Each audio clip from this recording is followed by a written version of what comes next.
G'day, welcome back to McGrathematics. Hopefully you joined me in part one where I ran you through everything you need to know about annuities in standard mathematics. Today for part two, I'm going to show you a few recent HSC questions, pretty challenging ones to show you the kind of stuff that NESA is throwing at you in these exams to get you as prepared as I can.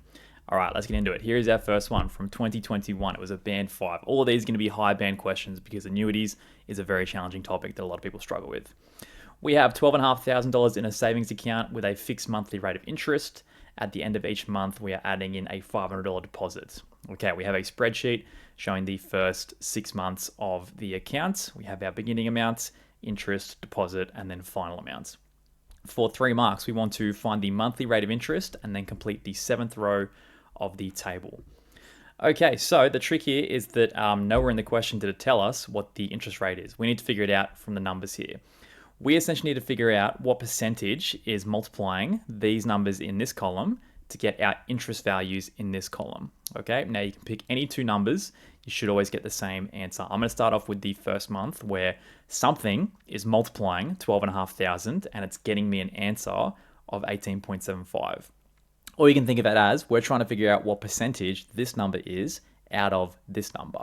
So we can achieve that by writing these two as a fraction. We can write 18.75 out of 12,500.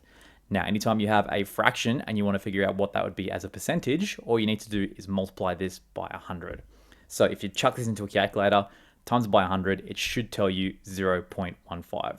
That tells us that this fraction is equivalent to 0.15%. So that right there is our monthly interest rate. All of these numbers multiplied by 0.15% gets us these numbers.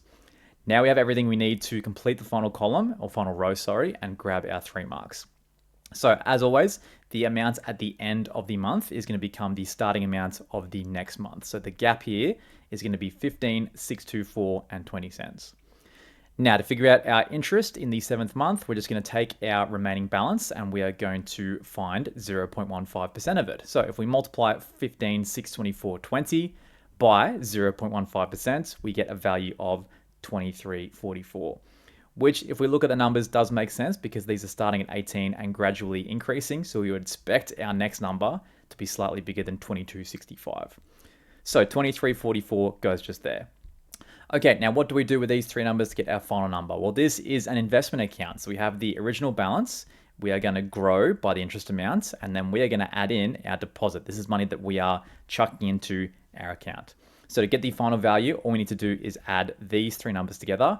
That gets us a final total of 16,147.64 and grabs us a pretty straightforward 3 marks in a band 5 question from 2021. Okay, up next, we have one from 2019, also at band 5. We have a future value of $1 table, and our table goes up to 6 years. For 3 marks, we are contributing $2,000 at the end of each year, and we want to find the amounts in the account after the 7th contribution is made at the end of the 7th year. Now, why is that so tricky? Well, because our table only goes up to the end of the 6th year. So how are we going to use that table to find the amount at the end of the 7th year? So our approach here is that we are going to use the table to find the future value of the account after 6 years, and then we're going to have to do the 7th year by ourselves the old-fashioned way, similar to what we did in the previous question. But let's figure out how we can use this table. First of all, we've got to figure out what time frame are we working with. We are making our deposits at the end of each year. So this is a question that's working on per annum. Everything needs to be in terms of years, which is good because that's going to be really straightforward. Okay, so for interest rate, we have 4% per annum for our first 6 years. So we're going to look at 6 years here, and 4% per annum over here gets us a magic table number of 6.633. Now, if we multiply this number by how much money we are contributing each year, that's going to be $2,000, and that's going to give us the final value after 6 years. So we're once again going to do FV equals money times table. So our money is the $2,000 every year. Our table figure is 6.633. That gets us a final value of 13,266, and that is after 6 years. So that part is not really the tricky part. The tricky part is the 7th year where we don't have a table figure to use. So what's happening in the 7th year? Well, our interest rate is going up to 5%. So we're going to grow by 5% in the 7th year. And then also we are going to add on another contribution of $2,000 because we pay this into the account every year. So to finish off the question, we need to increase our final balance by 5% because we have 5% interest in the 7th year. Then once we've done that, we've got to add on another 2,000 from our next deposit, and that should give us the final value at the end of the 7th year. So an easy way to increase this number by 5% is we can just multiply this by 105%, and that will do the increase for us. While we're here, we may as well add on our next installment of $2,000, so we can do that all in one line of calculation. If we do either of those, we get a point, but the final mark for 3 marks is the final figure of $15,929.30 after 7 years. Okay, beautiful. All right, a couple more. This next one comes to us from the 2023 HSC, and it was really, really tricky for a lot of people. Part A is a band 5 question, and part B was actually a band 6. It really threw people for a loop. We have a monthly repayment table based on per $1,000 borrowed, which is very similar to the examples we looked at in the first video. Okay, so part A is looking at, we have a couple borrowing $520,000 to buy a house. We have 8% per annum interest, and we're looking at 25 years. How much do we repay in total? Well, we have a table, so we better figure out how to use it. Let's figure out which number we are looking at. We have 8% over here, and we have 25 years over here. So the figure from the table that we are meant to use is 7.72. Now, remember, this is the monthly repayment based on $1,000 borrowed, but we didn't borrow $1,000, we borrowed $520,000. Okay, that tells me we need to take this figure of 7.72 and we need to multiply it by 520 because that's how many thousands we are borrowing. Excuse me, long day. Okay, so taking the 7.72 and multiplying that by 520, because once again, that's how many $1,000 we are borrowing. That gets us a monthly repayment of $4,014.40. Now, that's not what the question actually asked. The question wanted us to find how much we are going to repay in total for this loan. So we just figured out how much this couple is paying every month, but how many times are we going to have to pay this monthly installment? Well, we've got to pay it 12 times per year, and we're paying it over 25 years. So let's figure out how many repayments that is. The number of months in 25 years is 25 times 12. That is 300.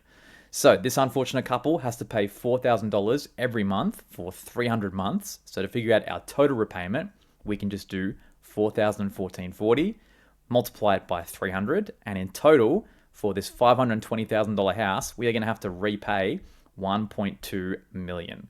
And that is the reality of mortgages in the current market. Basically, whatever you borrow, you're going to repay double it plus extra. And this is especially painful for me because I literally just signed up for a mortgage. So this has been my life for the last week. And yeah, it's painful. Monthly repayments are painful. But what else are you going to do? Be homeless? Hopefully not. Okay, on to part B now. Chris is borrowing some money at 7% per annum. He's going to repay the loan over 15 years, and we already have his monthly installments. How much money does Chris borrow? So essentially what's happening here with Chris is we are doing the same thing as question A, except we are trying to work backwards. We're trying to work back from the monthly repayments to find out how much he borrowed, which is really tricky. And I'm not sure if it's been in the HSC before, which is why it was a band 6 that really, really confused a lot of people. Okay, what can we figure out so far? We can figure out our magic table number because we have 7% per annum and we have 15 years. So the magic table number is 8.99. Now, normally we multiply this number by how many thousands we're borrowing, and that gets us our monthly repayment. But in this case, we already have the monthly repayment and we're trying to figure out how many $1,000 we borrowed. So like I said, we're essentially trying to do question A, but in reverse, which makes it like 5 times as hard. So what we can do is we can take our 3596 and we can divide by 8.99 because we're working backwards. We're not going to be multiplying by this number. We're going to be dividing. So the monthly repayments, normally it's how many thousands times the 8.99 and that gets us 3596. But like I said, we need to work this backwards. So we're going to do 3596 and we're going to divide this by 8.99. Now this gives us a figure of exactly 400. So what does that mean? Well, it means that we were multiplying this figure by 400 in this original equation. So what that essentially tells us is that we have borrowed $1,000 400 times. Okay, so working backwards, instead of multiplying by this, we divided by this and we got a figure of 400, which tells us that we borrowed $1,000 400 times. which means for Chris, he borrowed $400,000. And this is the answer that a lot of people struggle to find in 2023. If it comes up again, this is how you want to approach it. Working backwards and reading the table really, really, really carefully. Okay, hopefully that made some sense. I think we're going through one more today. This is another Band 5, and this one is from 2021. We have a 2-mark question, and it is a present value table. So we did a question similar to this in video 1, but let's have a look at this one.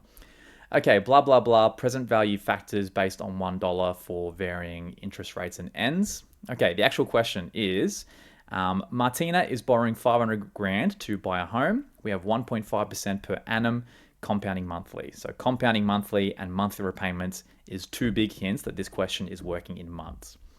Okay, we're making equal monthly repayments over a 30-year period. How much should the monthly repayment be in order to pay off the loan in 30 years? Give your answer correct to the nearest cent. Okay, so as I said, because it says compounding monthly there, and because our repayments are monthly, this is a monthly question. So first thing we're going to do is figure out our monthly interest rate and figure out our N number of months. So we can do that by taking our yearly interest rates and we can divide it by 12 to find our monthly interest rate. So 1.5% divided by 12 works out to be 0.125%, which as a decimal is going to look like this, 0.00125. So a massive trick in the question because there's a 1.5 there and it looks like we're using it, but we're actually not because we divided it by 12.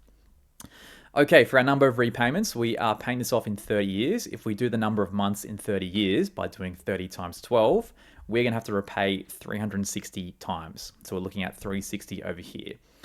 Now, we have to use the table because, like I said, if they give you a table, you have to use it or something's gone wrong. And the number we are using from the table is 289.75411. Okay, so what normally happens with the present value table? Normally, it's present value equals the money that you're contributing times the figure from the table. But in this case, we have the figure from the table, that's right there. We are trying to find the amount of money we are chipping in to this mortgage every month. We're trying to find the monthly repayments, which in our little formula over here is the M. So to find M in this equation, we must have the present value, which is the original value of the loan, which is $500,000. So the big trick with this question is recognizing we are essentially doing this process, but in reverse, because we have the present value, we can figure out the figure from the table, and we're trying to find the monthly installment M.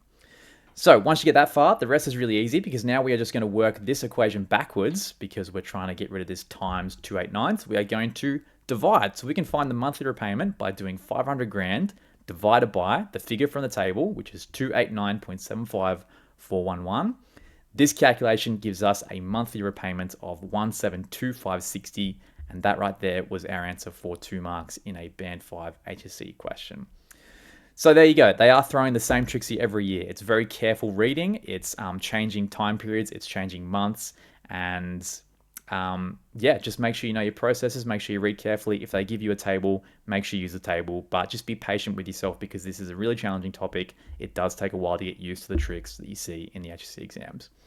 Anyway, that's enough rambling for today. Yeah, monthly repayment. All right, thanks so much for watching. If you made it through the end of that, hopefully that helped you feel a bit more confident with handling these in your assessments. And yeah, wishing you the best of luck for the rest of your study and for your HSC exam. Hopefully I can continue to help you in some way with your exam prep. Goodbye for now, not forever.